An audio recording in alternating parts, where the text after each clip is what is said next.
Bien, bienvenidos a todos los que se han conectado. Veo por ahí algunos nombres que se conectaron también en la sesión de ayer, así que bienvenidos. Se nota que les causó interés, ¿ya?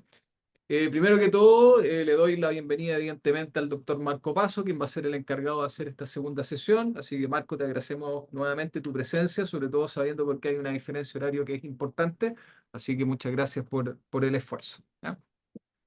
Lo Muchas gracias, otro, Gary, por invitarme. recordar que esto se enmarca en la actividad de la Semana de la Facultad de Ingeniería a nivel nacional y es con los fondos de la BRA con los que nosotros hacemos esta actividad, así que evidentemente también le agradecemos a la Vicerrectoría Académica por facilitarnos también los recursos para poder armar estas charlas, ¿ya?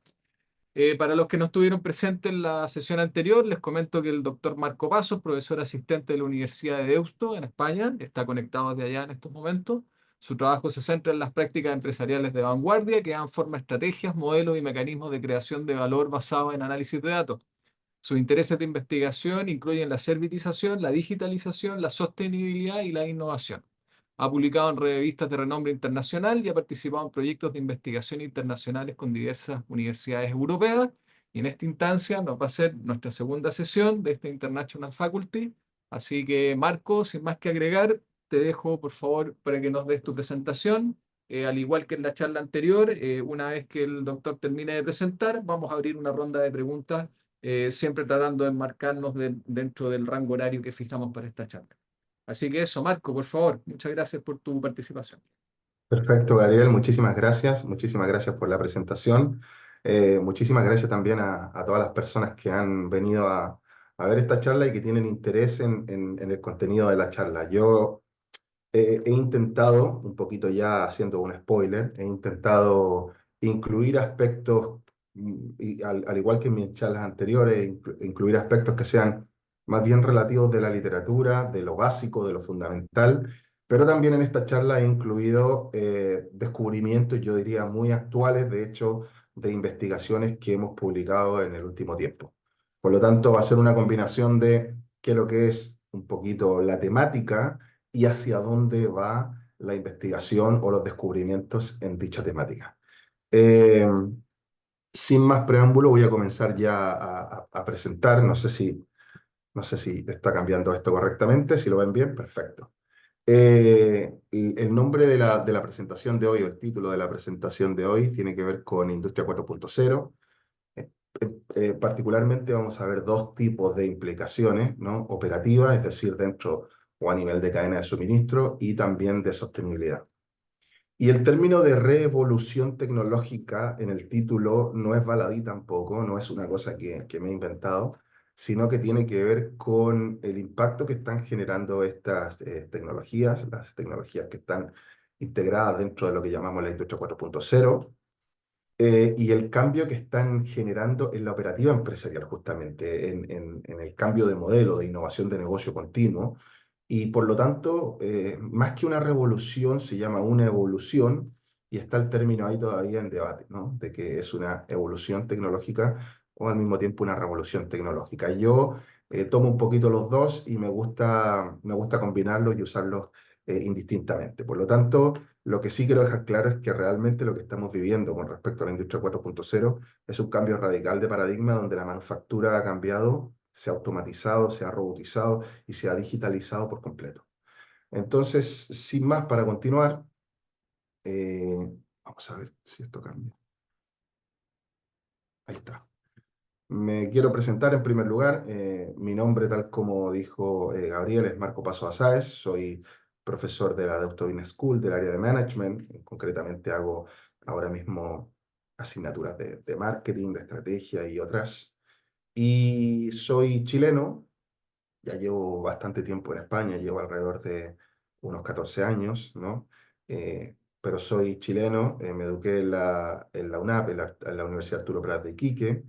Tengo un máster en economía por la Universidad de Granada y soy doctor en ciencias económicas y empresariales también por la Universidad de Granada. Y un poquito la industria 4.0 tiene relación con este periplo de mi educación también, que lo iré contando a la vez que voy presentando esto, ¿no? Mis principales líneas de investigación está la servitización, la manufactura 4.0, la innovación de negocio, transformación digital, sostenibilidad, No sé si se va a agregar alguna línea nueva en el corto plazo, pero con esto ya les comento que tengo bastante. Y me gusta siempre decir, me gusta siempre comentar que soy editor en jefe de una revista científica en el área de gestión de los negocios, donde intentamos también canalizar investigación y publicación de todo el mundo en estas líneas que estoy ahí, que anteriormente comenté. La estructura de esta clase tiene que ver con un poquito la definición de la industria 4.0, un concepto que denomino yo del vapor al sensor, que es decir, el contexto histórico de la industria 4.0, cómo ha avanzado esto. Un aspecto fundamental, crucial y muy poco analizado dentro de la industria 4.0, que es el cambio de la web 1.0 a la web 2.0. Es algo que también me gusta a mí recalcar porque creo que tiene un valor también diferencial en esta evolución. ¿Cuáles son las tecnologías habilitadoras cuando hablamos de la industria 4.0? Los beneficios a nivel de eficiencia operativa, y aquí traigo unos resultados de investigación, y los beneficios de la industria 4.0 a nivel de sostenibilidad, y para ello también voy a presentar algunos resultados de investigación, ¿no? Comenzamos entonces por el primer punto. La definición de la industria 4.0 es para mí, tal como pongo ahí, un concepto en constante evolución. ¿Por qué? Porque es complicado definir lo que es la industria 4.0 así. Hablamos de la industria 4.0 cuando denominamos la integración de diversas tecnologías digitales e inteligentes en la fabricación y los procesos industriales, ¿no? Realmente no es una sola, no es un tipo de tecnología, sino que es la gran convergencia. Es la gran convergencia del Internet de las cosas, de la inteligencia artificial, Big Data, automatización, etcétera. O sea, para mí la gran convergencia es lo que realmente se denomina la industria 4.0.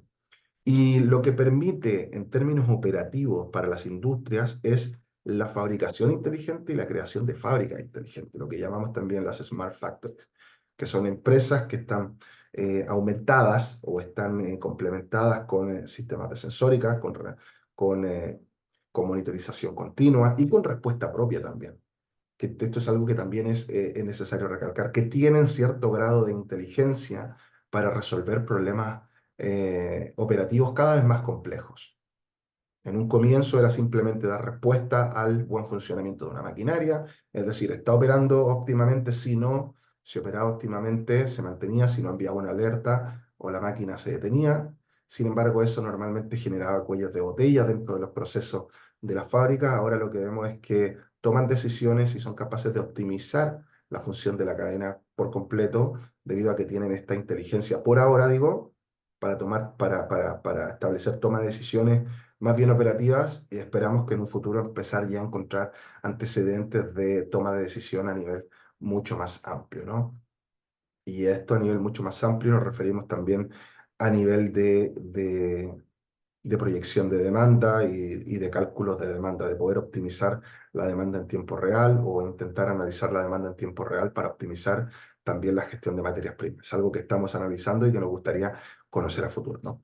Bueno, el objetivo de la industria 4.0 es claramente mejorar la productividad, la eficiencia, la flexibilidad, yo diría también después del COVID, la resiliencia de la manufactura, mientras facilita la toma de decisiones. Y ayer hablábamos de la hiperpersonalización hacia el consumidor, aquí hablamos de lo mismo, de la personalización avanzada o hiperpersonalización de las operaciones y de cadena de suministro. Es decir, intentamos que toda esta tecnología, que todos estos avances tecnológicos se implementen en la manufactura, se implementen en la industria, para nosotros poder determinar en tiempo real cuáles van a ser los requerimientos en términos de desarrollo de productos, en términos de diseño, en términos de satisfacer al mercado de forma rápida, flexible y eficiente, ¿no? Entonces tiene que ver esto realmente directamente, tiene un impacto directo, perdón, en lo que es la gestión de la cadena de suministro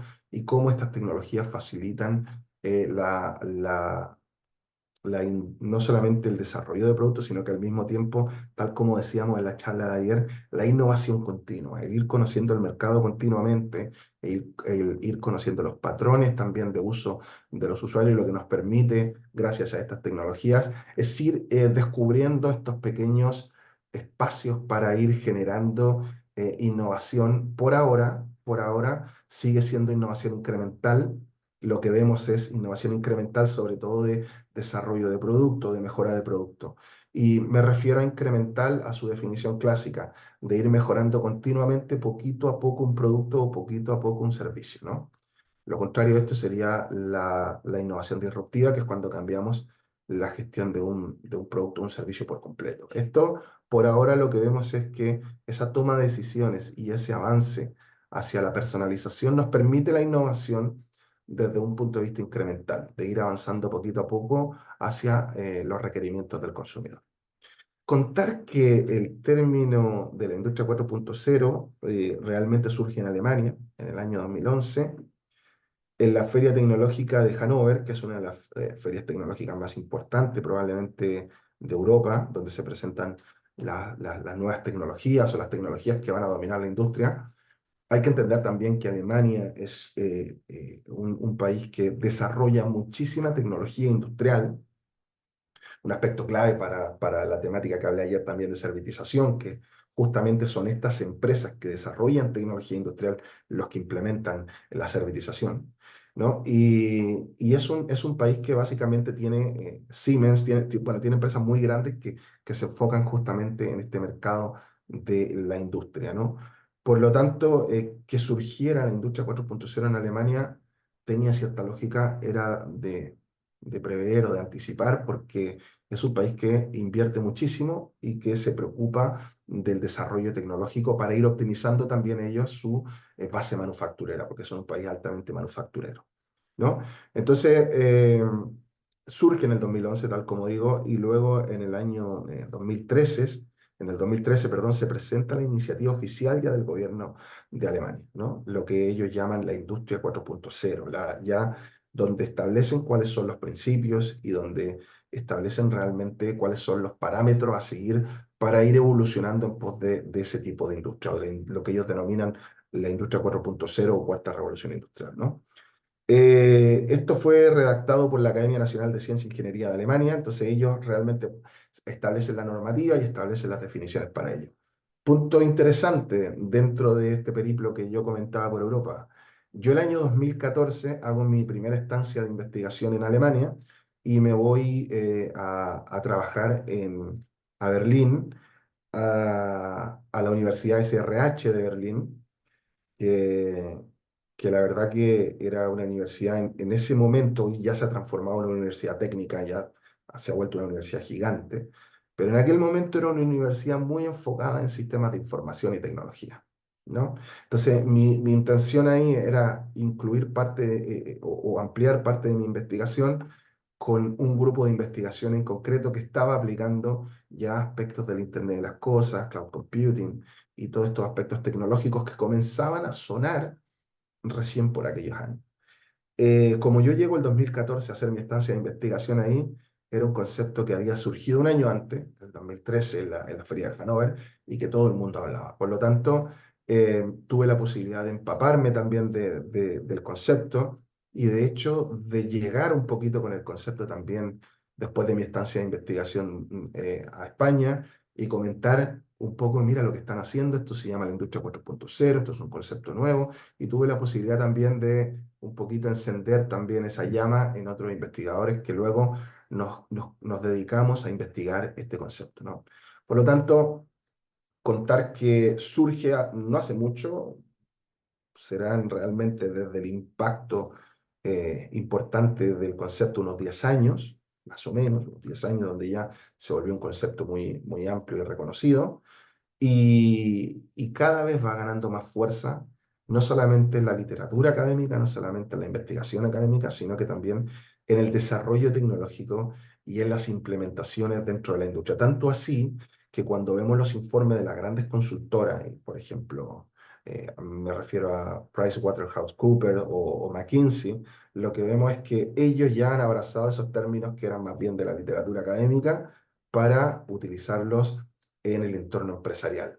Ahora es muy común que las empresas, esto era un diálogo que antes no sucedía, que las empresas empiecen a comprender los conceptos de el Internet de las Cosas, el Big Data, inteligencia artificial, algo que antes no se transfería con tanta rapidez entre empresa y academia, hoy vemos que se está transfiriendo eh, con mucha más rapidez y mucha más agilidad. También reconocer que esto se está, o se le está dando mucho énfasis también en Europa, debido a una cosa que presenté ayer, que es el declive de la manufactura tradicional y en la búsqueda de nuevas estrategias de cómo potenciar la manufactura a nivel global. Por lo tanto, estas tecnologías caen como una bendición para la manufactura tradicional para poder de alguna forma quebrar la barrera de estancamiento y de empezar a competir en nuevos mercados a través de la ventana que entrega la digitalización, ¿no? Vamos a ver un poquito las definiciones, y las definiciones van un poquito, y eso es interesante, a mí me gusta mucho ver cómo va la definición del concepto avanzando a lo largo de los años, ¿no? Primero hablábamos de sistemas ciberfísicos, había todo un lenguaje bastante interesante, red globales, y cada vez el concepto a lo largo de los años se ha ido de alguna forma volviendo más preciso y se ha ido acotando un poquito más, ¿no? Es interesante también analizar desde qué punto analizamos las definiciones del concepto, porque si bien esto es algo que surge muy en la ingeniería, en la automatización, en la robótica y en la analítica de datos, luego pasa también a empresas y luego ya de empresas pasa también a, yo diría, disciplinas más bien socioculturales. Por lo tanto, esto está tomando ya ribetes o está integrando conceptos de distintas disciplinas para poder describir el concepto, ¿no? Por lo tanto, vamos viendo las distintas evoluciones. No quiero detenerme, me detendré en alguna, me voy a detener en la de Capestro y Kinkel. Tuve la posibilidad de trabajar con Steven Kinkel en otra estancia de investigación en Karlsruhe en el año 2016, también en Alemania, donde formé parte de un proyecto también de Industria 4.0, justamente este concepto, y la idea del concepto era buscar estrategias tecnológicas para traer la manufactura desde Asia hacia Europa, ¿no? Ahí tuve la posibilidad de trabajar con él y ya vemos que le pone un enfoque, si bien empresarial, ya comienza a generar esa mezcla entre empresa también y análisis de datos e ingeniería, ¿no? Un nuevo enfoque empresarial, lo establece claramente, para controlar los procesos de producción mediante el análisis de datos en tiempo real y al permitir la personalización unitaria de productos. Y a permitir la personalización unitaria de productos, que es básicamente, Kinkel intenta comprimir bastante, que es a qué se refiere la industria 4.0, ¿no? Luego, en el último, ahí creo en el 2023, tenemos ahí en el penúltimo está Davic, que también he tenido la posibilidad de colaborar con ella. Es una investigadora croata y habla del paradigma basado en la digitalización, integración de tecnologías, pero lo que vemos a lo largo de los años, y es una cosa que a mí me gusta aclarar siempre cuando hago este tipo de presentaciones, es que es un concepto que a medida que pasan los años vamos viendo nuevos tipos de inclusiones, vamos viendo nuevos tipos de matices en el concepto, ¿no?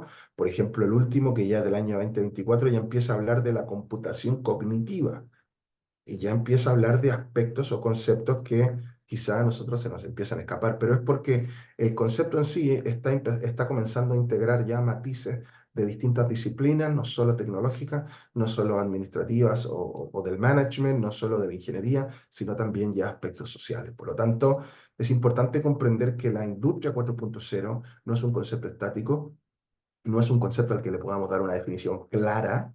Si entendemos las tecnologías que se utilizan, si entendemos un poquito los beneficios que está entregando en la actualidad, pero no lo podemos abarcar en su totalidad. ¿Y por qué? También explicaré esto, el por qué es importante o por qué está sucediendo esto. Porque lo que nos hemos dado cuenta también, o lo que ha sucedido, lo que ha ido demostrando la operativa de las nuevas tecnologías que se han inventado o que se han desarrollado, es que luego está surgiendo un concepto que se denomina la fertilización cruzada, o en inglés se llama cross-fertilization, fertilización cruzada, es decir, la combinación luego de algunas tecnologías con distintos factores va generando unas subtecnologías por sí mismas.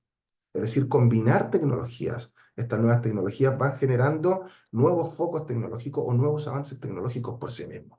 Por lo tanto, lo que estamos viendo aquí es una ramificación, es una expansión total de diversos factores tecnológicos de los cuales todavía no podemos dar una definición clara, y por esto quería demostrar que lo primero que todo es importante entender que la industria 4.0 es un concepto que sigue evolucionando a medida que las tecnologías siguen avanzando su curso, ¿no?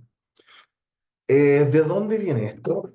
Esto es algo que tengo que comentar que desarrollé para una revista de historia económica, donde me plantearon el desafío de decir, oye, ¿cómo hemos llegado hasta acá? Eh, ¿Por qué surge la industria 4.0? O también conocida como la cuarta revolución industrial desde mi perspectiva, ¿no? Esta es una cosa que yo estoy intentando también aclarar, que realmente la industria 4.0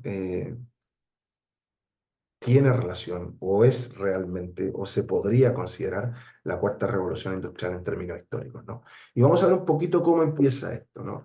Empieza por la primera revolución industrial, donde entendemos que sucede en Inglaterra, en Gran Bretaña, y comienza con la fuerza a agua y vapor, ¿no? El vapor. Comienza un motor para poder aumentar las capacidades industriales, ¿no? Para sustituir la fuerza animal, la fuerza humana, y donde se pudiera optimizar la producción industrial, ¿no? Ahora, es verdad que en la primera revolución, si bien se utilizaban tecnologías para el desarrollo de productos, la implicación humana era bastante alta. Luego, pues, tenemos la segunda revolución industrial, que viene un siglo después, donde surge ya el primer concepto que es la producción en masa, ¿no? Donde se obtenía ya a través de la electricidad, de la fuerza eléctrica, del petróleo, del gas, de nuevas fuentes, no solo del agua y del vapor, ya lo que teníamos era una industria mucho más avanzada. También había avanzado a la par la industria de las telecomunicaciones. Hay una serie de industrias que permitieron que la industrialización en aquel momento, en la segunda revolución industrial, diera un salto importante, cuantitativo y cualitativamente, en términos de capacidad de producción, ¿no? Y lo primero, o una característica clásica de la segunda revolución industrial, es la producción en masa, ¿no? La producción en línea, o la línea de ensamblaje también conocida de Henry Ford, que es la línea de ensamblaje que establece Ford. ¿Cuál era un problema de la línea de ensamblaje o de la producción en masa? Que permitía el desarrollo de muchos tipos, de muchos productos, pero eran básicamente productos homogéneos, es decir, un producto muy similar o muy igual o prácticamente el mismo. Henry Ford tenía un dicho que decía, la gente puede tener el auto que quiera, siempre y cuando sea negro. Y eso refleja un poquito la mentalidad de la segunda revolución industrial, donde las empresas podían desarrollar, ¿no? Muchos productos, producir en masa, abaratar los costes, economías de escala, todos esos aspectos que hemos estudiado y que conocemos, pero básicamente el producto era siempre el mismo, era un producto homogéneo. Eso es el lugar donde estamos en la segunda revolución industrial.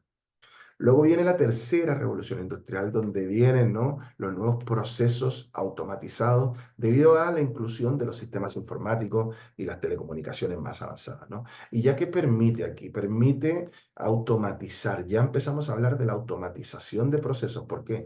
Porque empieza ya a niveles muy básicos la digitalización y el uso de las maquinarias. Ya se empieza a reemplazar por maquinarias mucho más inteligentes, entre comillas, entiéndase el concepto de inteligencia mínima, pero máquinas que podían desarrollar una labor mínima y ir evitando un poquito la implicación humana, ¿no? Pero sobre todo, lo importante aquí es que se pueden ya comenzar a automatizar procesos, y existe la recopilación y la, la diseminación de datos. Es decir, yo puedo ya comenzar a utilizar los datos de la empresa para ir mejorando los productos o los servicios, antes que anteriormente todavía no era común o no se hacía realmente ampliamente, ¿no? No se hacía.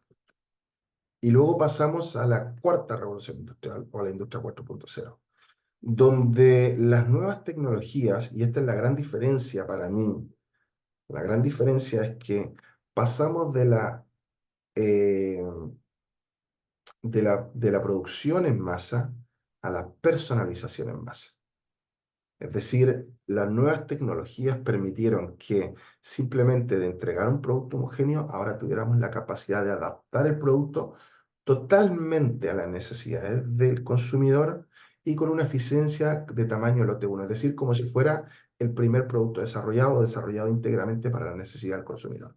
Por lo tanto, ahora podemos desarrollar en masa no simplemente productos homogéneos, sino que podemos desarrollar en masa o construir en masa productos que sean altamente hiperpersonalizados para el consumidor. Por lo tanto, esta es la gran diferencia de la cuarta revolución industrial. Y esto, si lo miramos del punto de vista de los negocios, que a mí también me gusta siempre meterlo por ahí o dar este matiz, es que rompe las tradicionales perspectivas, por ejemplo, de negocios.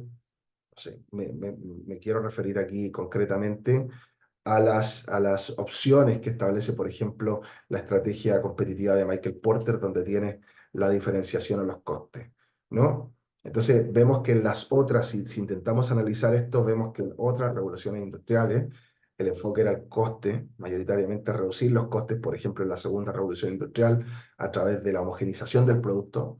Lo que vemos que acá es que si bien Porter dice, oye, tienes que intentar diferenciarte mucho o bajar los precios o reducir el coste, hay que buscar por una de las dos opciones que son las más rentables y no morir en el medio, como le llama él, porque si intentas combinar las dos vas a morir en el medio. Esas son básicamente sus estrategias, lo que se denomina las estrategias genéricas. Él dice, no intentes un poquito de las dos porque corre el riesgo de morir en el medio. Pues la cuarta revolución industrial básicamente se establece en ese medio. Es decir, nos permite la reducción en coste. ¿Por qué? Porque hacemos un producto en masa, pero nos permite también la diferenciación de productos debido a que podemos personalizar cada vez más hacia los requerimientos del consumidor. Y esto es clave. Esto es clave porque aquí, con esto que hemos dicho aquí, rompe el paradigma tradicional de la competitividad. Es decir, ya no compito ni por uno ni por otro, como son las industrias tradicionales, sino que aquí lo que tengo con la industria 4.0 es la convergencia, no solo tecnológica, sino también de todos los conceptos que nosotros conocemos como estrategias de negocios imperantes hasta el día de hoy. Hasta el día de hoy nosotros vemos que las empresas siguen compitiendo de esa forma, es decir, o compito por los costes, por el liderazgo en coste o por la diferenciación. Ahora vemos que la cuarta revolución industrial a través de la industria 4.0 nos permite unificar ambas visiones y competir por lo que denominamos la personalización en masa. Por lo tanto, tal como dije, quebra el paradigma tradicional de la producción al incluir las tecnologías, al incluir todos esos beneficios tecnológicos que existen para beneficiar, optimizar la producción, pero además quiebra la estrategia competitiva tradicional porque permite unificar lo que antes se decía, cuidado, esto no lo puedes hacer porque mueres al medio, hoy sí se puede hacer gracias a las tecnologías imperantes, ¿no? ¿Cómo ha sido esto posible? Y a mí me gusta darle protagonismo a algo que no se le ha dado el protagonismo realmente, que ha sido un aspecto muy, muy importante, yo creo, dentro de esta evolución, y es el paso de la web 1.0 a la web 2.0. ¿No? La web 1.0 y la web 2.0 son dos mundos totalmente distintos y es lo que ha dado el pase a la cuarta revolución industrial o industria 4.0. Vamos a ver lo que era la web 1.0 para aquellos que somos más bien ochenteros y que somos antiguos. Vamos a recordar los principios de la Internet ahí a los albores del 2000. Había gente que tuvo Internet antes, por ahí por los 90, pero quizá en Chile la teníamos por ahí por alrededor de los 2000 o el 98, 99 ya había una Internet, pero ¿cuál era la Internet que teníamos realmente? Si recordamos, nos retrotraemos a ese tiempo, ¿no? Teníamos la web estática. Básicamente era una web donde lo que habían eran vitrinas digitales. Eso era lo que había. Era forma de compartir información simplemente, eran folletos, tú veías folletos, era todo basado en texto, prácticamente multimedia limitado, casi ninguno. La multimedia eran cambios de colores, un botón que se prendía y se apagaba, eso era todo. Y la navegación era básicamente menús estáticos, o sea, te ibas de un enlace a otro, de una página a otro, se compartían las páginas, mira, tengo esta página, porque realmente lo que veías eran folletos estáticos. Esa es la web 1.0, esa es la web que de acuerdo a los análisis que estamos eh, llevando a cabo, ¿no? Cambia en el año 2004. completamente en el año 2004. Hemos visto con datos también, incluyendo datos de Chile, pero también datos de otras partes del mundo, que el gran cambio de la web 1.0 a la web 2.0 surge en el año 2004, donde aparece este nuevo concepto. Por cierto, comentar para aquellos que tengan interés que ya se está hablando de una web 3.0. Ya comienzan los debates, no solamente en academia, ya comenzó también en las altas esferas, por ejemplo, de las consultoras. McKinsey ya está hablando de cómo, de hecho, una inversión importante de los gobiernos chinos y americanos, que están ahora luchando con los dientes apretados por ver quién consigue la hegemonía tecnológica, el 5G y el Internet de las cosas. Una de las cosas, de los aspectos críticos que están intentando invertir muchísimo es el desarrollo de la web 3.0, que permitirá de forma ya muy simple, muy normalizada, la utilización de no solamente eh, tecnologías de usuarios, sino que también tecnologías industriales. Sería como una domótica total donde cada uno de los productos de la vida cotidiana, pero también industrial, van a estar conectados y van a poder dar respuesta automática a, a las necesidades de los usuarios y del entorno que los rodea, ¿no? Esto normalmente lo vemos en el paradigma del Internet de las cosas, cuando vemos el concepto Smart Cities, donde ya se está empezando a envisionar, ya se está empezando a ver, a dilucidar cómo podrían ser estas ciudades inteligentes. Eso va a ser posible cuando se desarrolle la web 3.0. Volviendo a lo que estábamos, web 2.0. Salimos de esa web 1.0, que estaba a finales de los 2000, y viene el nuevo concepto, la web 2.0, también conocida como web dinámica, que surge el año 2004 y que es la web que todavía está en curso, la web que todavía impera, la web que usamos y por la cual ahora yo puedo dar esta charla desde España a través de una plataforma. Eso es gracias a la web 2.0. En la web 1.0 esto no hubiese sido posible. Por lo tanto, ahora estamos disfrutando de ese desarrollo tecnológico que se llamó la web 2.0, ¿no? ¿Cuál es la característica principal de la web 2.0? Que podemos generar la interacción entre usuarios. La máquina también pasa a ser un catalizador de interacción del ser humano, ¿no? Ahora podemos comunicarnos a través de la Internet, cosa que antes no se podía, simplemente podía leer información y eso era todo. La web 2.0 nos permite comunicarnos e interactuar a través de la Internet. Y es un paso evolutivo bastante importante porque pasamos de ser algo estático en una dimensión única prácticamente a incluir o integrar todo el mundo y la interacción continua en tiempo real. Entonces, no quiero ni pensar qué es lo que va a traer la web 3.0, que ya se habla que va a ser la interconectividad de todos los objetos que puedan existir en la vida cotidiana. O sea, si nos ponemos a analizar el paso de la 1 a la 2, lo de la 3 va a ser mucho, mucho más, yo diría, sorpresivo o, o es difícil de describir o importante en términos de los cambios que va a traer consigo, ¿no? Va a ser bastante, bastante importante.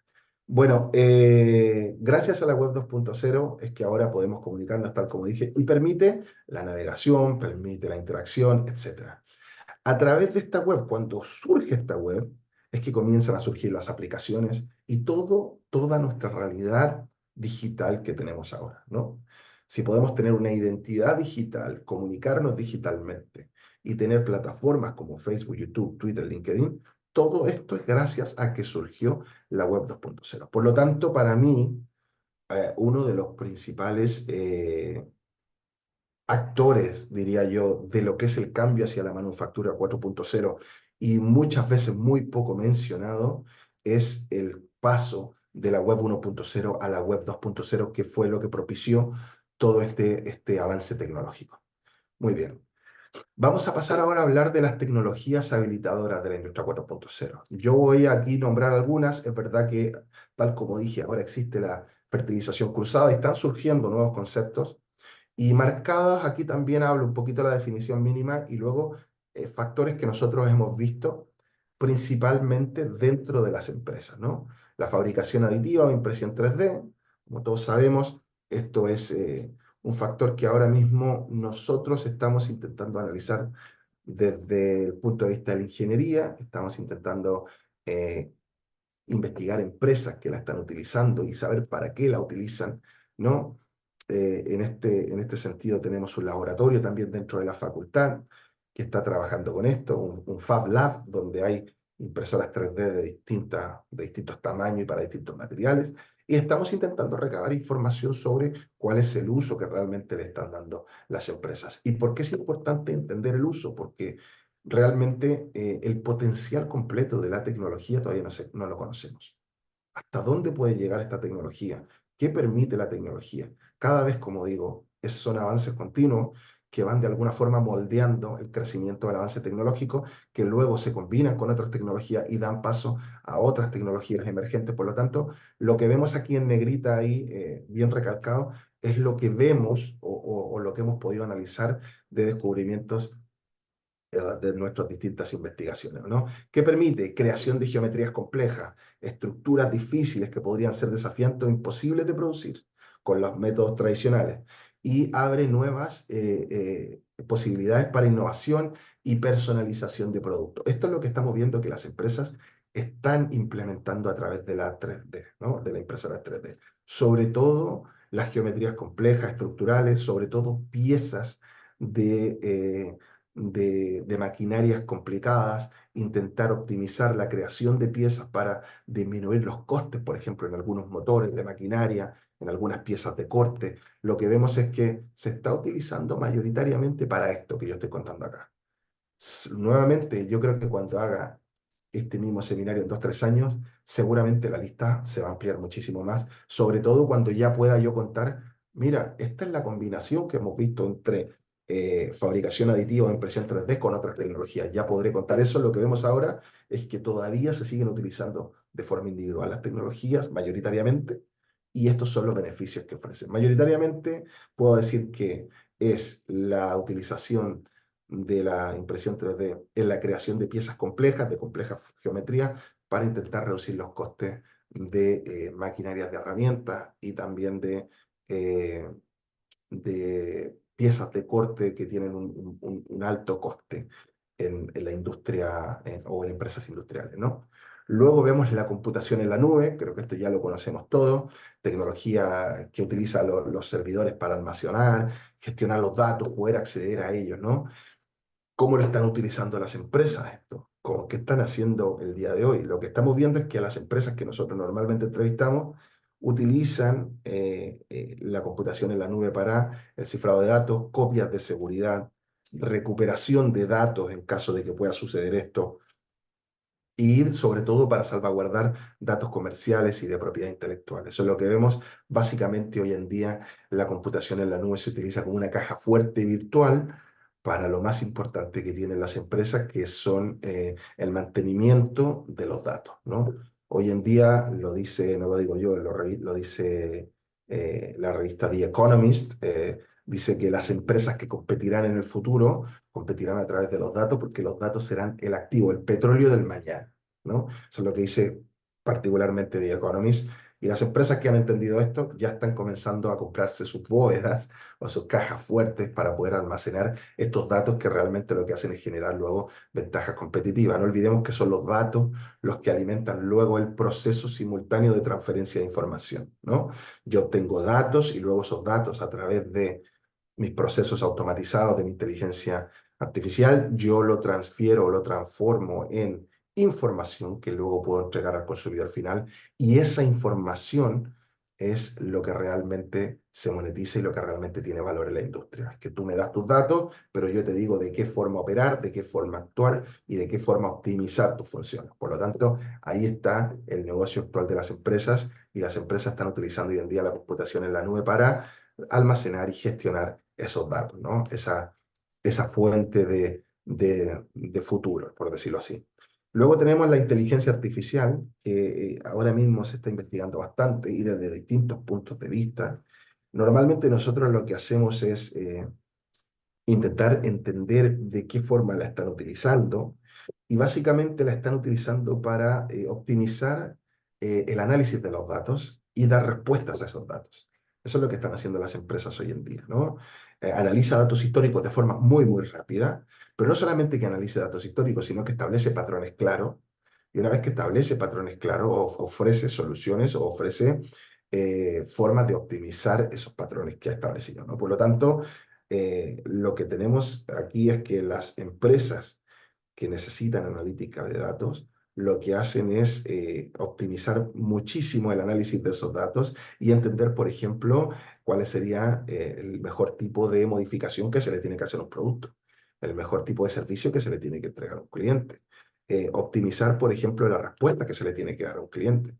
Optimizar, por ejemplo, los distintos niveles de comunicación que tiene que tener una empresa con distintos tipos de clientes para adaptarse a los perfiles de sus consumidores, adaptarse a los requerimientos de esos consumidores y en tiempo real ir entregando la información que ellos solicitan, ¿no? También hemos visto que muchas empresas la utilizan a nivel de optimización de inventario, de datos de inventario, ¿no? La están utilizando también para la optimización de procesos y reducir no solamente el desperdicio, sino que también la inversión en materiales. Y también lo que estamos viendo es que desde el marketing se le está dando un uso muy fuerte a la inteligencia artificial en función de establecer cuáles son los mejores programas de marketing y de relación con el consumidor por parte de empresas. En este caso hemos tenido la posibilidad de trabajar en un proyecto a nivel local, donde el comercio local, empresas que están ya eh, constituidas, pero más bien que tienen una base familiar, que no son empresas grandes, están implementando estrategias, paquetes de inteligencia artificial dentro de sus planes de marketing o de sus estrategias de marketing para poder conocer mejor las demandas del cliente, poder conocer o optimizar un poquito el conocimiento del mercado. O sea, si antes me costaba muchísimo entender quién era mi consumidor, qué es lo que quería, y eso a la vez me generaba complicaciones para saber qué tipo de productos traer, lo que vemos es que eso ahora se ha dinamizado bastante y no es una cosa que la veamos en grandes industrias, sino que ya está empezando a bajar a las pymes y a las empresas también tradicionales, ¿no?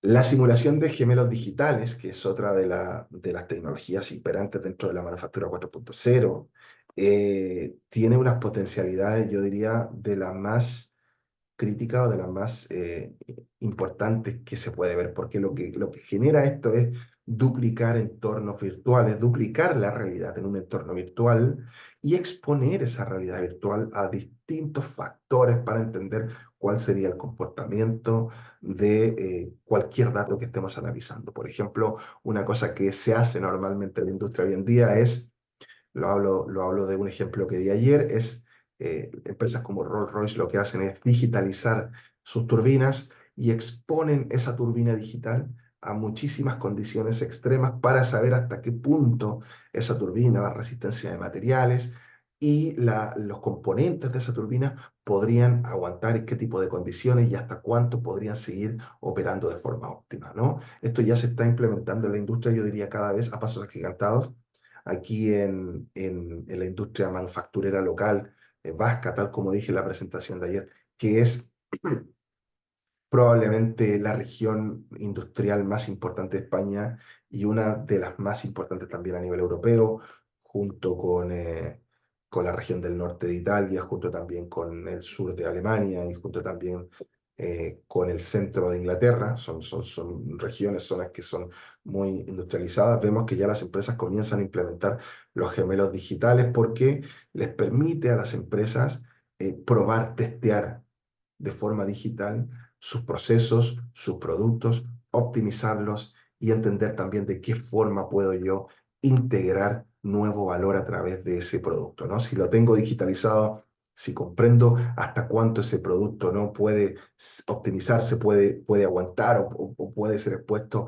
a distintas condiciones, a mí me da una visión muy holística, muy amplia del producto. Entiendo claramente cuántos años puede durar, entiendo claramente también cuáles son sus fuentes de ventaja, ¿no? Y también entiendo cómo comercializarlo mejor y cómo también venderlo mejor en términos de comunicación, qué aspectos son los que realmente debo resaltar y cuáles no. Por lo tanto, vemos que a nivel comercial y a nivel industrial, los gemelos digitales es una tecnología que está avanzando a pasos agigantados, ¿no?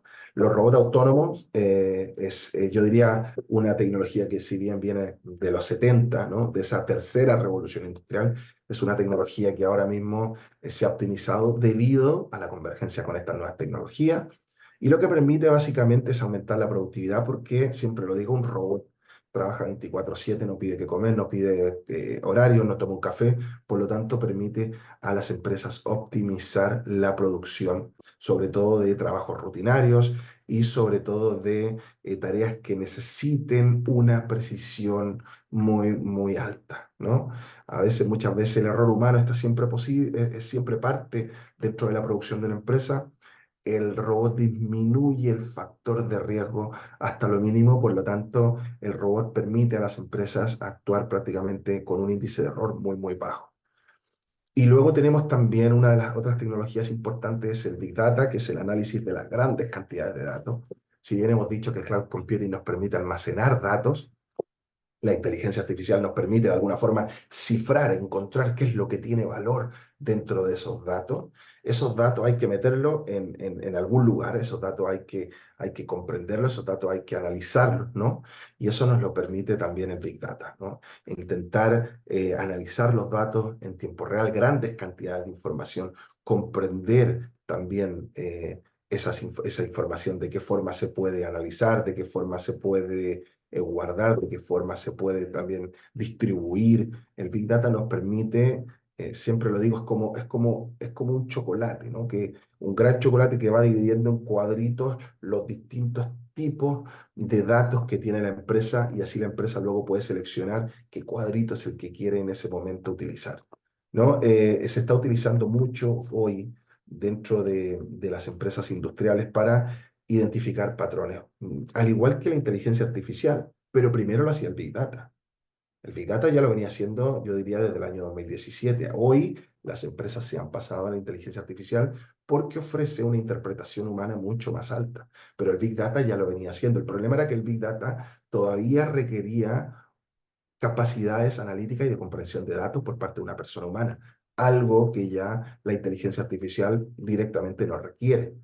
Pero yo recuerdo a las empresas trabajando en 2017 y el Big Data era la solución para comprender, tal como dije, en amplio en rangos muy amplios, ¿no? En cuadrito a cuadrito, cuáles eran los distintos tipos de información que la empresa podía analizar, qué tipo de información tenía. Permitía clasificar de forma muy clara los datos, pero requería ese factor humano todavía, ¿no? Es verdad que al combinar, ¿no? Al hacer esa fertilización cruzada hoy del Big Data con la inteligencia artificial, lo que tenemos es no solamente esa división de cuadritos, sino que luego la inteligencia artificial se va a esos cuadritos internamente y analiza y saca el dato crucial más importante sin la necesidad de intervención humana. Por lo tanto, el Big Data sigue siendo una tecnología relevante, sobre todo en convergencia con las tecnologías como por ejemplo la inteligencia artificial, ¿no? Y luego tenemos también el Internet industrial de las cosas, o también se conoce ampliamente como el Internet de las cosas, ¿no?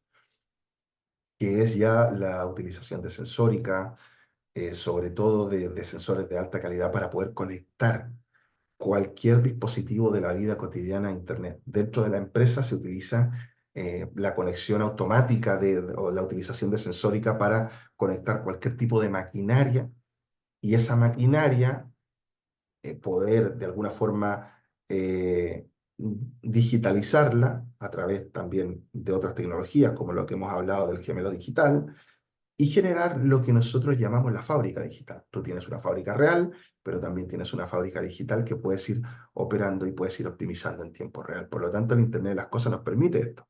Nos permite esta dualidad de lo físico, de lo material a lo inmaterial digital, y ir optimizando la fábrica en tiempo real, ir entendiendo qué posibilidades de errores existen debido a que estas tecnologías permiten la prognosis, ¿no? Permiten entender antes de que suceda qué podría pasar y así las personas, por ahora las personas, pero ya comenté que cada vez más son las máquinas que van tomando decisiones también, pero por ahora las personas van optimizando la utilización de maquinaria dentro de la fábrica. Ese es el Internet industrial de las cosas, ¿no? Todo conectado dentro de la fábrica, dentro de la empresa, todo conectado, todo hacia también, y la creación de un doble digital donde podemos optimizar el uso de la fábrica. Esto está avanzando y va a avanzar aún más con la inclusión de la web 3.0 a que sea toda la realidad, tal como dije, conectada a través de sensórica, para que nosotros podamos vivir esa dualidad, ¿no? Ese mundo real físico, pero también un mundo virtual que pueda ser optimizable y al que se puedan se pueda también de alguna forma testear o ver hasta dónde el ser humano puede utilizar ciertos aspectos o adaptarse al contexto. Por ahora se utiliza para adaptar al contexto, entender qué contextos pueden de alguna forma afectar la vida cotidiana. Lo vemos mucho en las cadenas de suministro de desastre. Yo, por cierto, tengo un artículo sobre eso, donde qué tecnologías permiten, por ejemplo, un terremoto, ¿no? Comprender un terremoto, qué grado de desastre haría y cómo podríamos nosotros gestionar esos desastres. Eso lo permite, por ejemplo, y lo va a permitir mucho más eficientemente el Internet de las cosas, ¿no? Que nos va a permitir generar esa duplicidad, entender de forma virtual qué puede suceder en la empresa y en el mundo y dar soluciones a lo que pueda suceder. Es decir, la prognosis, el ponernos en situaciones e intentar buscar esas soluciones, ¿no? Y bien, vamos ahora, una vez que hemos presentado estas tecnologías existentes en la actualidad, quiero volver a hacer hincapié. Existe la fertilización cruzada y están surgiendo nuevos tipos de tecnologías que ustedes probablemente pueden encontrar, pero son las mezclas de estas tecnologías más bien ya tradicionales. Ninguna de estas tecnologías, salvo el surgimiento de la inteligencia artificial, es lo más nuevo, pero las otras ya venían y vienen con cierta madurez, yo diría, ya vienen prácticamente con una década de madurez en implementación y desarrollo, por lo tanto son tecnologías que están muy testeadas industrialmente y que ya las estamos viendo en las empresas y por algo yo las presento aquí porque hemos tenido la capacidad de testearlas. Ahora, ¿qué beneficios aporta la industria 4.0 a la eficiencia operativa? Y estos son los resultados que yo traigo de una investigación propia, ¿no? Se ha llevado a cabo, he llevado a cabo un estudio junto con unos colegas a 426 empresas españolas, todas con subsidiarias manufactureras, es decir, que también manufacturan en otros países, ¿no? Y están distribuidas a lo largo de todo el mundo. Y lo que hemos visto son empresas que tienen subsidiarias, es decir, que tienen otras filiales fuera, en otros países, pero sin la inclusión de las tecnologías de la industria 4.0. Para esto nosotros solicitábamos que las empresas por lo menos tuvieran la sensórica implementada, tuvieran también la analítica de datos, tuvieran también digitalización de procesos, para entender que trabajaban en esa dualidad de un entorno real, pero también un entorno visualizado que les permitía la optimización, ¿no? Entonces, una vez que descartamos las empresas, las que no tenían esas capacidades, nos quedamos con esas 426. Entonces, lo que hicimos fue analizar dos aspectos relevantes de estas tecnologías, que uno es la coordinación de la información. ¿Por qué? Porque estas tecnologías nos permiten en tiempo real recibir muchas fuentes de información y, tal como dije, optimizar esa información para la toma de decisiones y cómo esto afectaba la productividad empresarial, ¿ya? La productividad y en concreto también la gestión de las distintas empresas a lo largo del mundo. Las empresas manufactureras, sobre todo las que se vuelven globales, tienen un problema de cómo gestionar, cómo coordinar los datos, cómo coordinar la información y cómo hacer que la empresa sea competitiva de la misma forma por todo el mundo. Es algo muy complejo, muy difícil. Pero nosotros queríamos investigar esto, ¿no? Nuestros resultados demuestran que la implementación de estas tecnologías ofrecía a las empresas coordinar de mejor manera las distintas filiales a lo largo del mundo. Entonces, analizábamos una empresa que no tenía estas tecnologías de la industria 4.0 versus la que sí tenía. La que no tenía las tecnologías podía coordinar la información, utilizarla para el beneficio hasta un rango de 11 países. Después de 11 países ya le era imposible coordinar información porque no había capacidad humana, no había capacidad de digitar, de meter tanto dato dentro de un computador y luego de que una persona viera las hojas de Excel e entendiera comprender qué demonios tengo que hacer en los distintos países. Por lo tanto, a nivel de cadena de suministro, a nivel de cadena de suministro global, reducía el impacto a simplemente 11 países. Pero cuando veíamos a las empresas que incluían las tecnologías, perdón, de la industria 4.0, esto se ampliaba a 131 países, que es 11 veces, 12 veces superior, perdón. Es decir, las empresas que no tienen la, la, las tecnologías de la industria 4.0 son 12 veces inferior a empresas que sí lo tienen. ¿Por qué? Porque tienen una capacidad de coordinación muy amplia, esa coordinación de información, utilizarla para su beneficio y para estrategias empresariales. Y esto es un resultado bastante importante. Aquí tenemos, bueno, una gráfica de los resultados obtenidos. Arriba tenemos la empresa que no tiene implementado la manufactura 4.0, es decir, empresa manufacturera tradicional, y abajo tenemos la que ya lo implementó.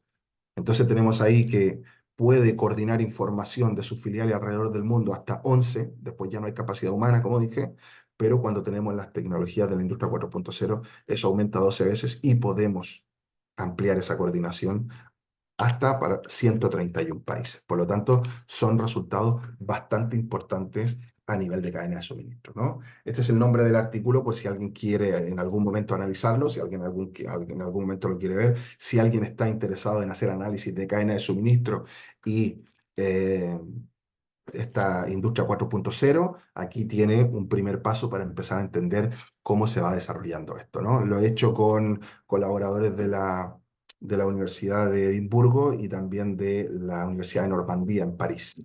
Así que son para nosotros realmente resultados bastante importantes y bastante interesantes para entender o comenzar ya a dilucidar la magnitud que tiene la implementación de la industria 4.0 cuando hablamos de cadena de suministro. Y por otro lado, me gustaría comentar qué beneficios brinda la industria 4.0 hacia la sostenibilidad. Y aquí hemos analizado 502 empresas ubicadas en distintos países miembros de la OECD y hemos intentado analizar el efecto, esto es muy interesante, de los ODS, que son los Objetivos de Desarrollo Sostenible. Es de los primeros trabajos que están intentando testear los ODS, ¿no? Entonces, lo que hacíamos era analizar el índice de desarrollo sostenible, el SDGI, que está publicado en la página web de las Naciones Unidas, que entrega una escala de 0 a 100 de los distintos países que forman parte de la OECD y que, por tanto, han hecho el compromiso de implementar los objetivos de desarrollo sostenible, que son 17 y que son parte de la Agenda 2030, ¿no? ¿Qué es lo que vemos? Vemos tres tipos de innovaciones. Vemos tres tipos de innovaciones enmarcadas dentro de la industria 4.0 que pueden obtener las empresas. Primero, a nivel de mercado, o sea, qué tipo de tecnologías que ayudan a comprender el mercado, tecnologías que ayudan a comprender los procesos y tecnologías que ayudan a comprender la sostenibilidad medioambiental. Entonces, en términos de datos, monitoreo continuo en tiempo real de los datos de producto o datos del consumidor con respecto a los procesos operacional, datos de maquinaria continuas de empresa, ¿no? Lo que hemos hablado básicamente en esta charla. Y luego, en tiempo real, datos regulatorios de evaluación en tiempo real del rendimiento de las maquinarias, si la maquinaria está cumpliendo con las normas ISO, si estamos cumpliendo con las normativas de contaminación, etcétera. Entonces, analizamos la inclusión en empresas, en 502 empresas de la industria 4.0 bajo estos tres pilares. ¿Qué es lo que hemos descubierto? Hemos descubierto que en ausencia del marco normativo, o sea, si no existiera el ODS, si no existiera, los datos de mercado es lo más relevante para las empresas y lo que mejor impulsa las tecnologías de la industria 4.0. Es decir, si no estuvieran los ODS, la industria 4.0 nos facilita la generación, perdón, el alcance de los datos de mercado y optimizar esos datos de mercado y dar respuesta a los datos de mercado. Es decir, si no hubiera un marco normativo, nos acercamos muchísimo más al consumidor y podemos competir conociendo muy de cerca al consumidor. Nos acercamos mucho a él, ¿no? Sin embargo, cuando aparece el marco normativo y aparecen las regulaciones de la ODS, los datos sorpresivamente muestran que afecta negativamente a la capacidad de innovación. Ya no podemos utilizar los datos del mercado para ir mejorando nuestros productos, nuestros servicios. Cambia el comportamiento de las empresas porque se ven afectadas por la normativa sostenible, ¿no? Y entonces las empresas comienzan a innovar mucho más en la capacidad de mejorar las operaciones y la capacidad de adaptarse a las regulaciones existentes. Por lo tanto, es interesante porque la industria 4.0, desde el punto de vista que lo hemos analizado con los investigadores, nos permite adaptarnos a distintos entornos, a entornos que están altamente regulados, como lo que establece la normativa de los ODS, y ser competitivos, o sea, adaptar nuestros procesos, incluso nuestra innovación, para poder adaptarnos a distintos entornos, pero y al mismo tiempo nos permite cumplir con las legislaciones establecidas y seguir siendo competitivos. Es decir, desde nuestro punto de vista general, la industria 4.0 nos permite adaptarnos a cualquier entorno de baja regulación o de alta regulación.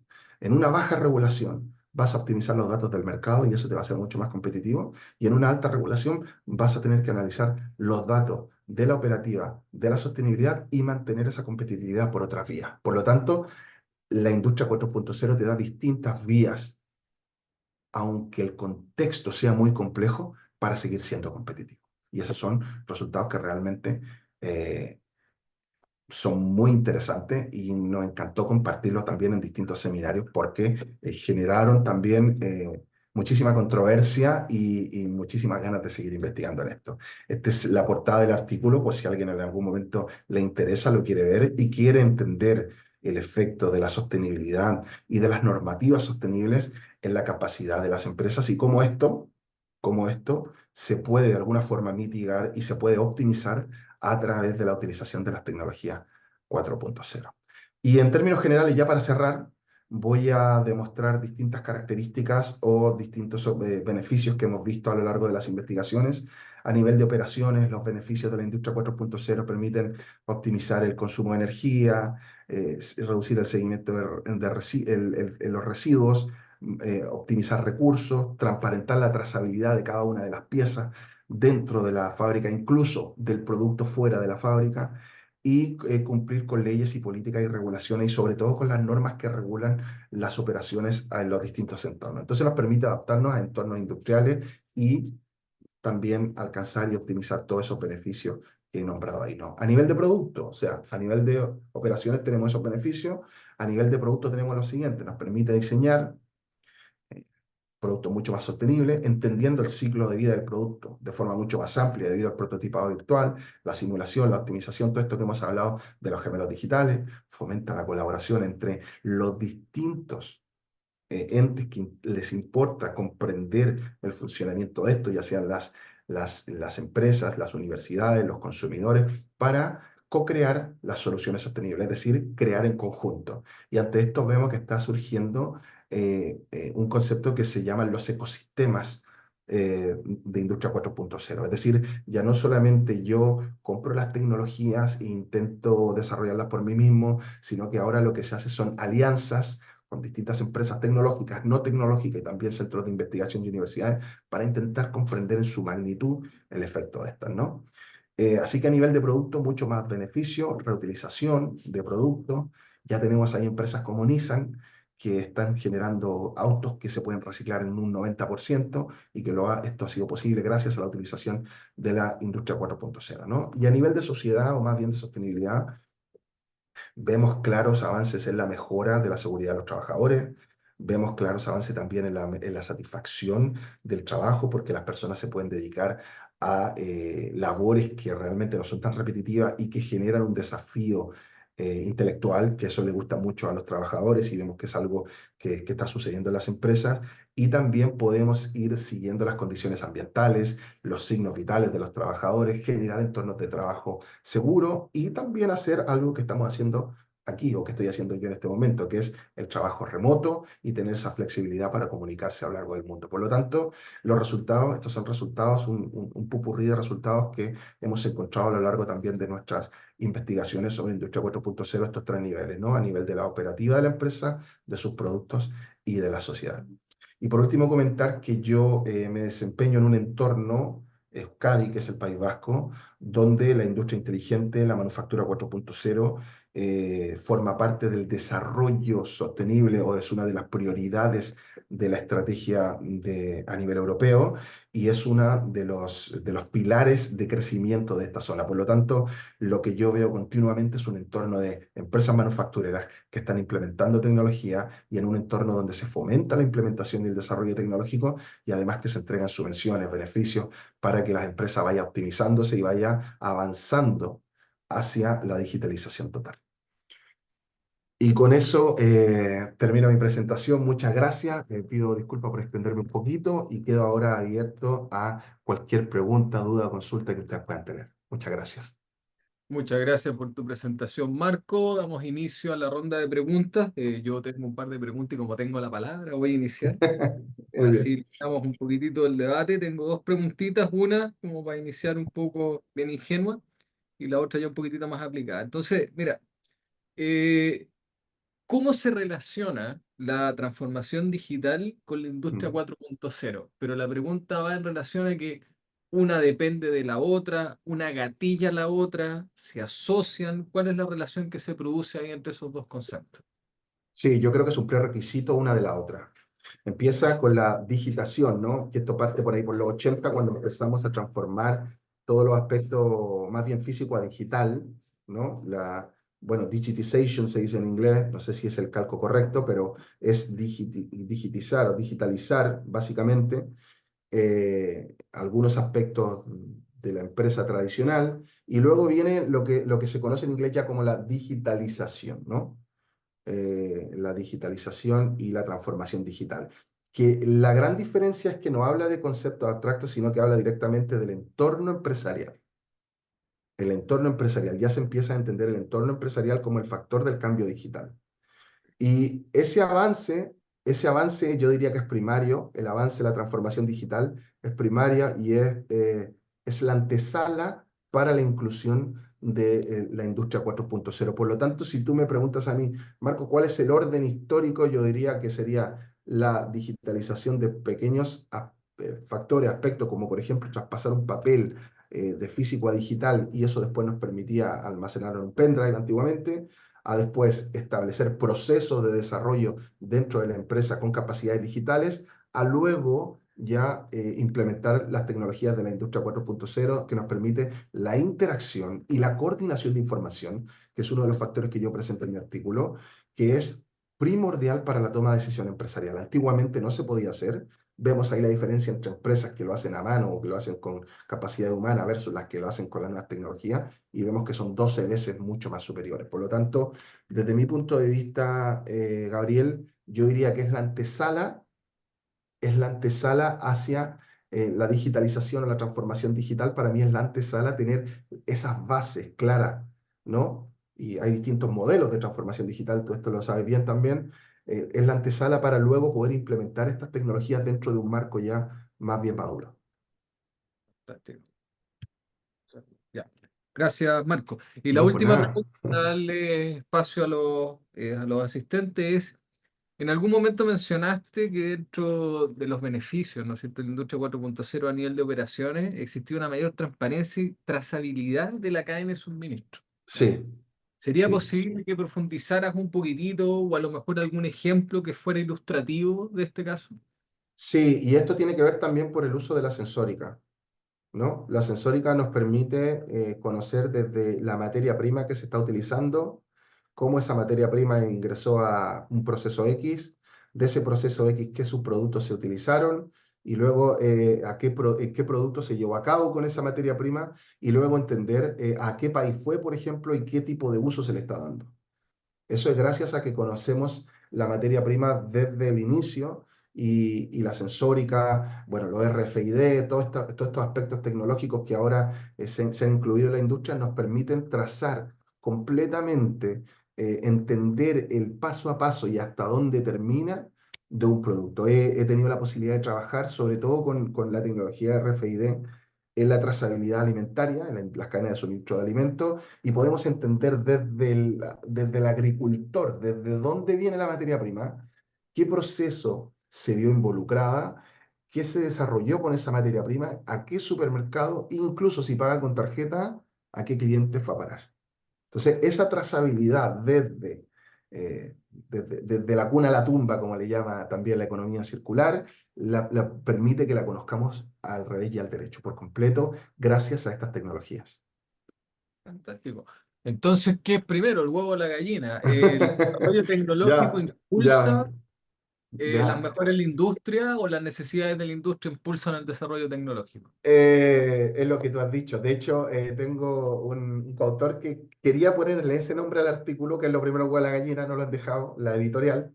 Pero justamente él decía eso. ¿Qué es primero? Es primero la digitalización y luego la estrategia y luego la digitalización.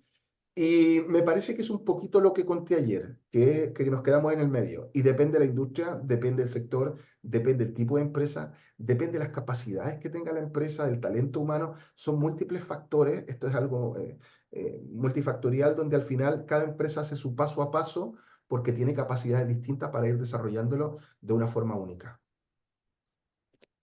Muy bien, excelente, muchas gracias, Marco. Le doy el Ya, paso. Aquí cayó una pregunta que te tiraron al chat de Marco, que hace una sí, consulta ahí, la Julio. vemos, la vemos rápidamente. No tengo ninguna aquí, estoy mirando el chat. Ah, es que me cayó a mí un mensaje directo. Yo la leo. Dice, eh, según su criterio, ¿qué tan alejados estamos como país de las nuevas tecnologías que se manejan en Europa en relación a las nuevas tecnologías en logística y cadena de suministro?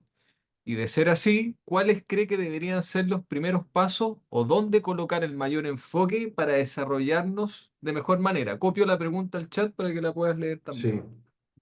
Dame un Mira, segundo. yo aquí tengo una opinión un poquito encontrada porque depende también mucho de la industria.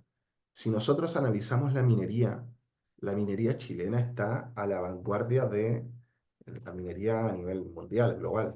Y lo que vemos son cadenas de suministro bastante avanzadas, digitalizadas, incluyendo estas innovaciones tecnológicas. Creo que en las empresas que tienen un mayor músculo financiero, como suele suceder en todas partes del mundo, tienen la capacidad de ir también adaptando e implementando estas tecnologías de forma más fácil, ¿no? También tienen la capacidad de atraer talento, el talento que ellos quieran. ¿Por qué? Porque tienen la capacidad de poder pagar a esas personas. Por lo tanto, en industrias que son altamente competitivas y diferenciales en un país como es la minería en Chile, yo creo que nada que envidiar a Europa.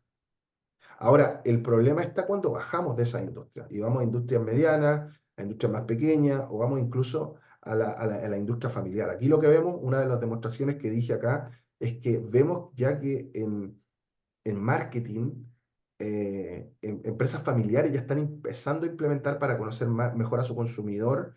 Empresas familiares, hablo de tiendas del centro de la ciudad, están empezando a implementar inteligencia artificial para conocer los hábitos de consumo y los perfiles de sus consumidores. Por lo tanto, vemos que ya estas tecnologías están bajando incluso al uso de empresas familiares, que yo no sé si es algo que en Chile pueda estar sucediendo.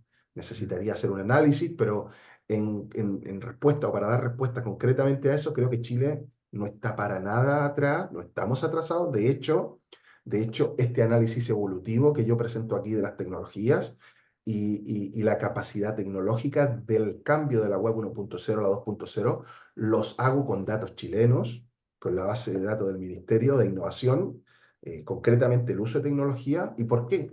Porque Chile a mí me da un contexto único para decir si está pasando en Chile o si pasó en Chile, esto puede pasar en todo el mundo, pero ha pasado en el último país del planeta, ¿no? En el más alejado, en teoría, en uno que está en unas condiciones muy extremas, pero si ha pasado ahí, es muy probable que esto se replique en otro lado. Y lo que vemos es eso, es lo que vemos que hay una alta utilización de tecnologías de la información, una alta conectividad, un alto desarrollo de las tecnologías asociadas a la web 2.0 y a nivel de cadena de suministro, yo diría si analizamos la minería, estamos al igual que Europa. Luego tocaría ver las industrias que están más abajo o que tienen menos capacidad, menos músculo financiero y menos capacidad también de atraer talento. Muchas gracias, Marco. Ahí está la respuesta a la pregunta que había formulado Julio Silva. Álvaro Valdebenito, te A ver, dejo. aquí, sí, sí, sí, me dice, gracias doctor por este seminario, al igual que ayer muy interesante, aporta mucho conocimiento. Solo quiero preguntar si en Chile, debido a la deficiente industrialización, es posible aplicar Industria 4.0 a nivel país. Lo veo muy lejano en lo personal, ya que cada vez se cierran más empresas de manufactura y se exporta todo desde China. Claro, a ver, tendría que ser esto una política a nivel país que intente optimizar esto, que intente darle un empuje, ¿no? Lo comenté en la presentación de ayer, aquí en Europa pasó que se desindustrializó Europa y lo que quieren ellos es volver a traer esa industrialización, esas fábricas, por decirlo así, traerlas de China a Europa. Y el motor principal para hacer eso es el uso de las industrias, de la industria 4.0. Por cierto, eso fue mi enfoque cuando trabajé en este proyecto europeo en Alemania para intentar traer las fábricas de vuelta a Alemania. Ese es un concepto que para aquellos que estén interesados, lo escribo en el chat, se llama reshoring, que quiere decir traer la manufactura de vuelta donde una vez hizo grande ese lugar. Por ejemplo, Detroit, en Estados Unidos, que alguna vez fue la meca, la cuna del automovilismo, y hoy es una ciudad en quiebra. Entonces, vemos que esas políticas de los 70 que intentaron eliminar la industria debido a los bajos costes de mano de obra, hoy están repercutiendo de manera negativa en los países industrializados. Y creo que esto tiene, por lo visto en Alemania, tiene que ver con la voluntad. Si nosotros comenzamos a generar esos ecosistemas entre empresas, centros de investigación, universidades, para comprender la utilización de estas tecnologías y de qué forma podemos implementarlas en nuestro país, yo creo que tendríamos un potencial único porque tenemos, yo creo, los recursos, tenemos industrias que ya utilizan estas tecnologías, por lo tanto podríamos tener un benchmarking, es decir, conocer qué están haciendo e intentar implementarla en otros entornos, ¿no? Además, siempre digo una cosa, la evolución de las ciudades y del mundo va hacia las ciudades inteligentes, el concepto Smart Cities, ¿no? Va hacia allá. Y Chile en algún día, en algún momento, tendrá que plantearse el transformarse en un Smart City también. Y para transformarse en Smart City, no puedes mirar hacia el lado y no puedes decir, yo no voy a implementar estas tecnologías, porque esta es la base tecnológica que es requerida y necesaria para formar parte del concepto Smart Cities. Por lo tanto, creo que es importante que el país, a nivel político, a nivel también de los centros de investigación, de las universidades y también de la industria, por cierto, la industria tiene que ser uno de los principales pilares, tiene que fomentar la interrelación para poder entender el uso de estas tecnologías y poder entender en qué entorno las podemos seguir implementando a nivel nacional. Excelente. Mira, y aprovechando el comentario que hizo Álvaro, no sé si acá Ujú. me salgo un poco del contexto, pero es factible que mediante la utilización de tecnologías exponenciales o la idea de volver a traer las fábricas, pero sin duda Mm, hay que luchar contra las ventajas comparativas de los distintos países, porque a lo mejor hoy en día pensar en fabricar baterías en Chile puede ser factible, exacto. pero ¿hasta qué punto podemos competir contra los costos bajos de los que ya tienen economías de escala, grandes superficies de producción y a lo mejor van un paso más adelante que nosotros en la industria 4.0? Y yo ahí recomiendo la servitización. Ahí está. Claro, es que va de la mano, va de la mano.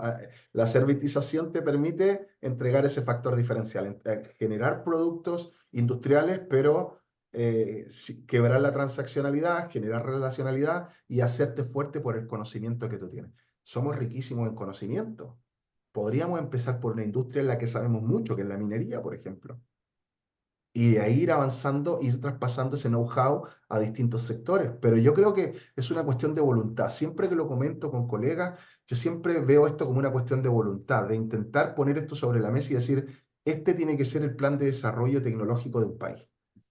Alemania lo está haciendo, España lo está haciendo. Yo, que tengo relación con distintos colegas que investigan en lo mismo y voy a conferencias a distintos lugares del mundo, me doy cuenta que los países se han puesto los pantalones. ¿Por qué? Porque les afectó, porque les golpeó directamente. Porque la manufactura tradicional en Europa está muriendo. Y tiene que llegar un momento, o va a llegar un momento, donde quizá los réditos de la minería no sean los tan altos y recién ahí vamos a empezar a pensar. Pero podríamos comenzar a pensar desde ya y entender que en otros países ya se está haciendo, ya se está generando un ecosistema tecnológico y de innovación y que está dando resultados. Por lo tanto, yo creo que es una cuestión de voluntad política donde distintos factores tienen que converger y, por cierto, vuelvo a recalcar, tiene que ser la industria, tienen que estar ahí la universidad y los investigadores, es crucial, los centros de investigación y también la política. Excelente. Gracias por tus preguntas, Álvaro.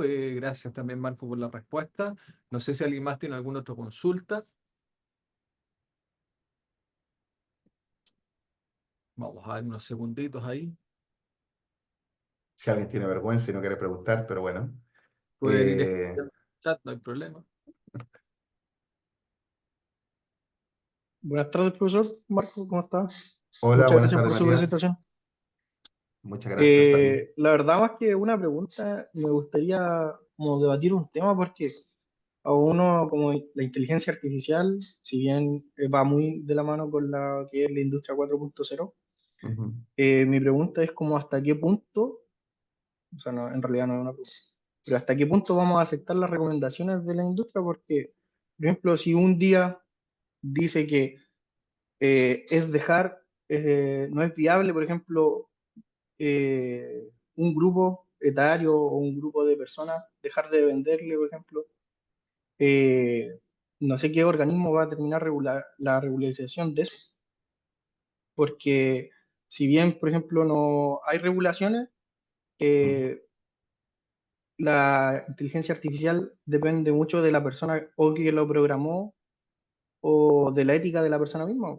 No sé, no quiero ocupar la palabra, pero Sí, sí, sí, sí, pero creo que vas por el... a ver, voy al lado de la discriminación que puede sí, con la IA.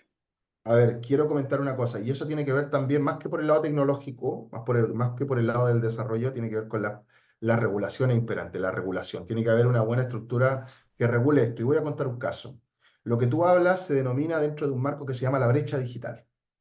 Y la brecha digital es esta capacidad que tienen las personas de ir adaptándose a las nuevas tecnologías. Hoy en día el cambio tecnológico se dice, McKinsey dice que ocurre cada 6 meses. Y claro, hay personas que pueden adaptarse cada 6 meses a cambios tecnológicos, pero es que va a aumentar exponencialmente, entre comillas, se dice 15 veces más cuando nosotros tengamos edad adulta o 65 años. No sé si nosotros nos vamos a poder adaptar a ese 15, 6 meses por 15, todo el tiempo, nuevas tecnologías, nuevos cambios. Yo no sé si eso va a poder algún ser humano en algún momento poder adaptarse. Quizás las nuevas generaciones que ya están naciendo con un cerebro distinto, mucho más adaptados a estas nuevas tecnologías, lo pueden hacer.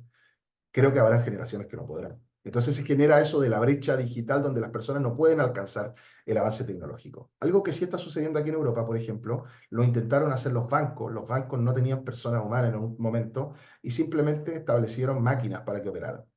¿Qué pasó? Pasó que un ser humano, una persona que se aburrió de esto, hizo una campaña que se llamó Soy viejo, no tonto, y donde explicaba, oye, yo no es que sea tonto, yo no puedo con el avance tecnológico, tan simple como eso. Y llevó esto, creo que se llama Roberto San Juan, si es que no me olvido del nombre, y llevó esta petición a la Comisión Europea.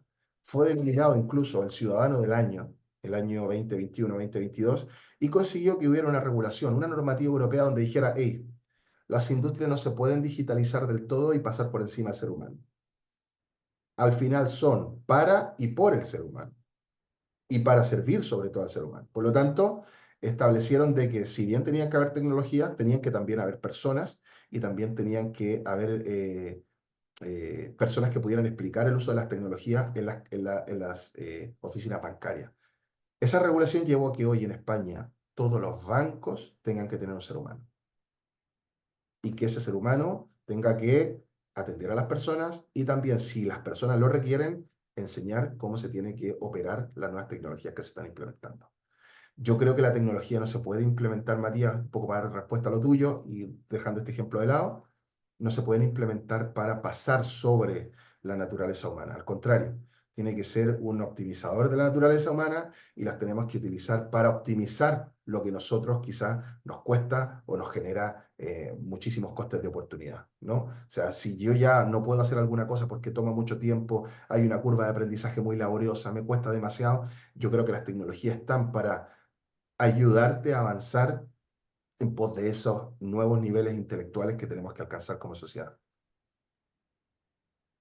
Y el campo de la ética, para continuar con el campo de la ética, es importante, contaré aquí una cosa que aprendí cuando hice esa estancia en el Centro de Investigación en Berlín, donde la investigación de muchos de estos investigadores era, queremos saber si una inteligencia artificial puede gobernar mejor que un ser humano. Algo que a mí en ese momento me sorprendió muchísimo. Por cierto, sería justa, por cierto, sería equitativa, no tendría los sesgos políticos también. Y bueno, los amiguismos yo creo que se acabarían un poco, ¿no? No habría, no habrían esas relaciones humanas, ¿no? Que son tan típicas de la política. Pero independiente de esto, independiente esto que estoy contando, yo creo que la ética tiene que formar parte fundamental. Lamentablemente no se investiga mucho en la ética, sobre todo en tecnología, se investiga poco, es un área que es necesario que mucha gente más se implique y los factores éticos son fundamentales, de entender que las tecnologías tienen que servir. tanto a la Por- empresa, al ser humano, como a la sociedad. Ese es el triple enfoque que ustedes conocen muy bien, que tiene que tener el desarrollo tecnológico. Porque, permiso, voy a tomar la palabra nuevamente, porque Sí, al sí, sí. mismo tema de la ética, por ejemplo, lo que igual nos preocupa harto eh, es como la delincuencia, porque a medida que las tecnologías avanzan, como que los delincuentes de igual forma como que van estudiando y se van adaptando al cambio. Es algo sorprendente, pero así es. Y con el Sí. tema del Big Data y todo eso, esos son datos que lamentablemente igual están a la mano y con todo que esté todo tan... La ciberseguridad, ese es Sí, el tema. se Todo tan tendrá noticia. que, yo creo que ahí lo bueno es que sí depende de las empresas, van a haber, hay empresas muy buenas en términos de ciberseguridad, sí se han creado nuevos criterios, nuevas formas de establecer la seguridad digital, también tendría que haber una normativa, tendría que haber un tema también punitivo, ¿no? De legislaciones, de leyes que castiguen el uso de los datos. Pero básicamente la adopción del ser humano al beneficio propio es algo que yo creo que es inherente de la naturaleza humana y no sé si la vamos a poder algún día quitar de la naturaleza humana. Hace poco estuve en una charla donde se analizaban los sistemas de regulaciones bancarios, los Basilea, y nos contaba un comisionado de la Unión Europea, nos decía, el problema es que cuando se establece un Basilea, el banco ya sabe cómo, cómo sacarle la vuelta al Basilea, o sea, cómo engañar al sistema, porque los bancos están hechos, las empresas son entidades sociales y hay personas dentro, no tenemos que olvidar eso, y el ser humano siempre busca eso de que nosotros llamamos en Chile el sacarle la vuelta, el avanzar y el seguir el camino corto. Yo no sé si eso, Matías, en algún momento se podrá de alguna forma quitar de la naturaleza humana, no lo sé, eh, Por lo menos el pero chileno. no lo sé, no lo sé. Es verdad que hay sociedades que tienen un contrato social un poquito distinto, donde hay más respeto, donde hay más separación también entre las personas, donde no son tan cercanos, bueno, respetan intimidad. Hay otros tipos de cultura. Y, y quizá eso tendría que considerarse. También tengo que decir una cosa, voy a aprovechar de decirlo, no quería decirlo, pero tengo que decirlo. Porque si no después me muerdo la lengua y digo, esto tengo que decirlo, sobre todo para estudiantes que quieren saber esto. Me pasa muchas veces que cuando analizo el término de los efectos positivos que generan las tecnologías, me doy cuenta también que es un concepto muy eurocéntrico, en el sentido de que se pone en la perspectiva de que los países tienen estas capacidades para desarrollarlo, y hablamos de sostenibilidad, y hablamos de las tecnologías 4.0, y si yo llevo eso a Bolivia, ¿existirá realmente? A Perú alto, a Chile ahí en Pica, en mi zona, en Parinacota, en Huara.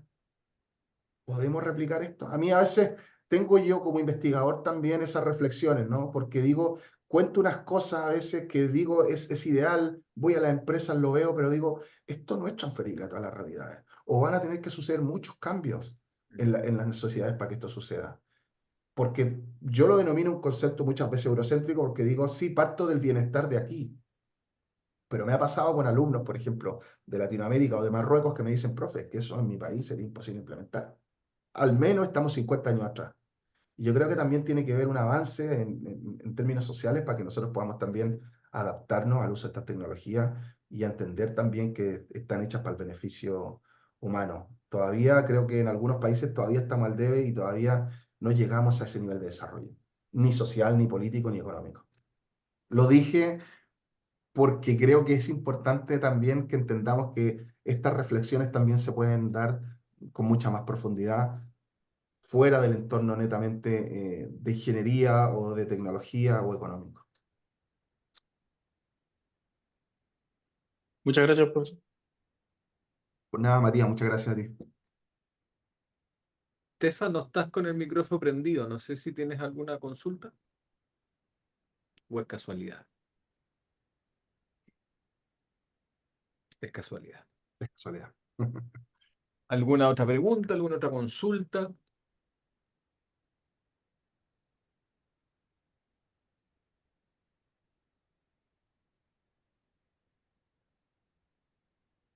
¿No? Bien, las pueden formular por el chat si tienen alguna. Si Y no, en caso que alguien tenga alguna duda, una consulta, te la puede hacer llegar a ti. Si yo puedo ayudar en sí. algo, a acercar a alguien a algún concepto, o si le interesa algún tipo de investigación sobre la temática, a través de ti me pones en contacto y yo no tengo ningún problema.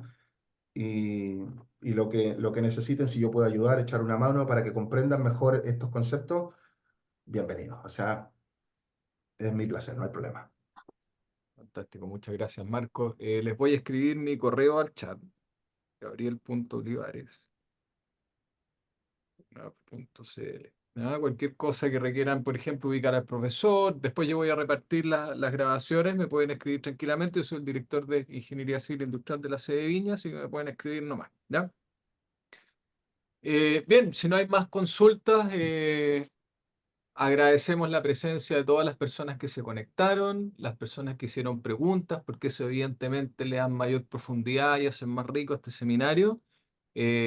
Marco, nuevamente te agradezco, sobre todo porque sabemos que hay una diferencia horaria importante, así que gracias por la motivación, por las ganas, ¿no es cierto? Y por lo entretenido de la presentación y en el fondo son temas que son súper contingentes, ¿ya?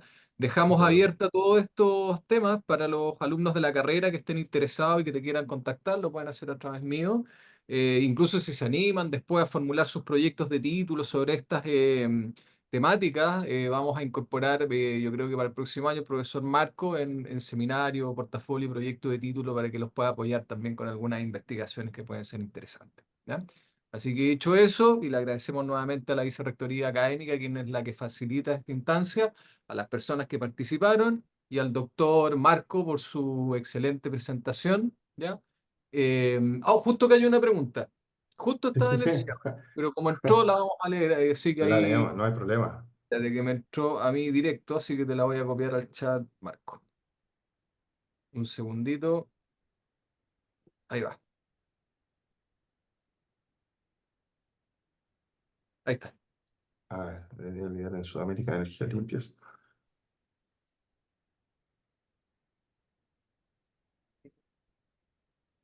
Muy bien. Sobre mi entendimiento del tema de sostenibilidad, creo que hay poca investigación en temas de sostenibilidad, sobre todo más allá del concepto que es empresa y sostenibilidad medioambiental, es el clásico reconocido como ecoeficiencia, ¿no? Cuando hablamos de empresa y solamente beneficio medioambiental, el concepto se denomina ecoeficiencia.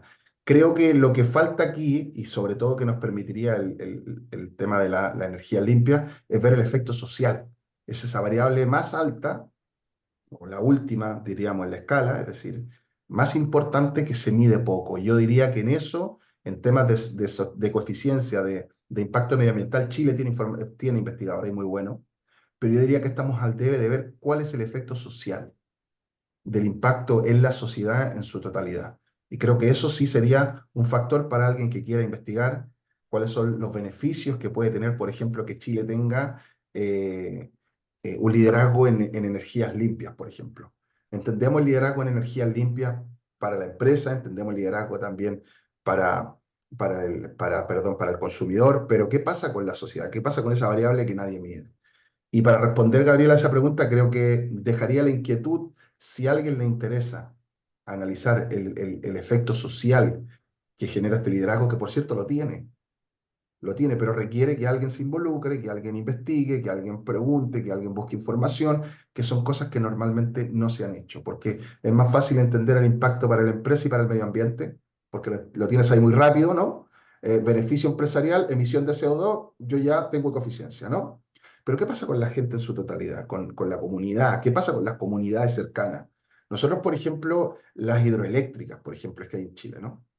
Todas estas empresas hidroeléctricas. Sería bueno, interesante entender el entorno, cómo se siente el entorno con esa generación, por ejemplo, de energía, si hay energía eólica. Entendemos que eso genera un beneficio, probablemente para el medio ambiente, sí, y para la empresa que lo ha implementado, o para el Estado. Pero ¿qué pasa con las comunidades? Eso yo diría que es un área de investigación que estamos al debe y que es el impacto social de todas las, de todos los avances hacia la sostenibilidad. Y yo, bueno, dejo aquí, tiro la semilla, ¿no? Dejo aquí un poquito abierta esa inquietud para quien quiera investigar les recomiendo empezar a entender o empezar a investigar sobre el concepto de los entornos, de las sociedades, de las comunas, de los lugares aledaños. ¿Cómo se siente esa gente? Si ha afectado su calidad de vida o no. Esos son aspectos que son importantes entender y que son relevantes también analizar.